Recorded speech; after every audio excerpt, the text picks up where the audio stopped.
In this lesson, we're going to begin to discuss editing text. If you'd like to follow along, go under the File menu to Open. And in the Sample Files folder, scroll down to 0502. To edit text, you have to select it and just click Open. If you want to edit text and you're in your selection tool, the easiest way to begin to edit is to just double-click on your text. By doing that, it automatically switched to my type tool and also gave me an insert point where I double-clicked. But how can I select text? Well, there's some tricks. If I double-click, I'm going to select a single word. If I click 3 times, I'm selecting a whole line of a paragraph. If I click 4 times, I'm selecting a whole paragraph. I could click 5 times to select all of the text in this frame. Or in a story.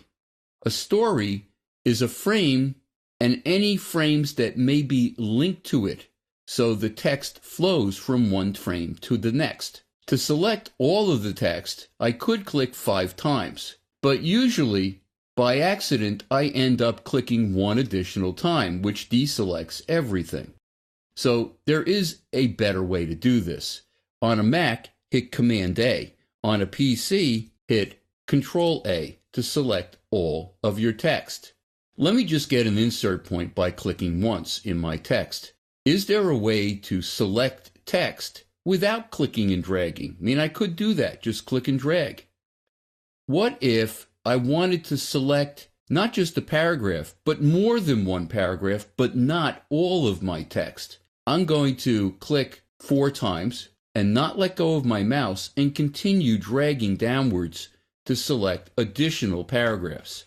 Let me just get an insert point again. Is there a way I can navigate throughout my copy without clicking in a new place? Well, I could use my arrow keys. If I use my right arrow key, you can see my insert point is moving 1 character at a time to the right.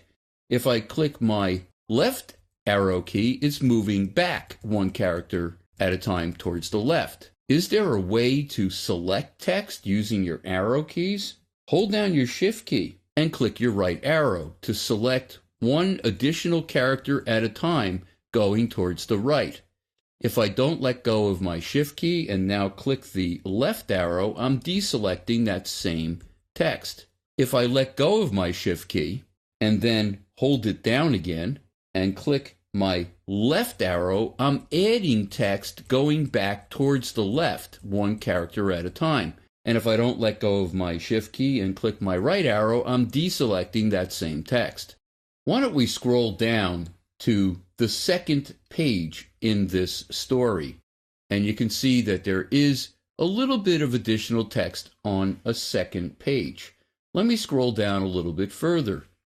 There's actually an outport at the end of the frame with a red plus mark in it. That means that the text is overset. Why don't I go to my zoom tool and see what the problem might be? There's an invisible character at the end of my text. That's a page break. And it's quite possible that I have quite a few page breaks in a row.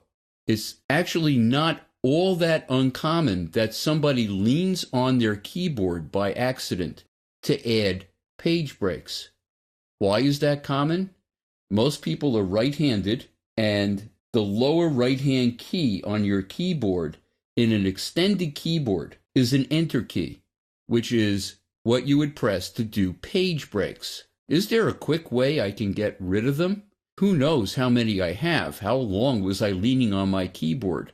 Well, if you go under your Edit menu to Edit in Story Editor, you'll be able to find all of those page breaks. And I can see exactly what happened here. I'm going to select the first page break and go all the way down to where my text continues.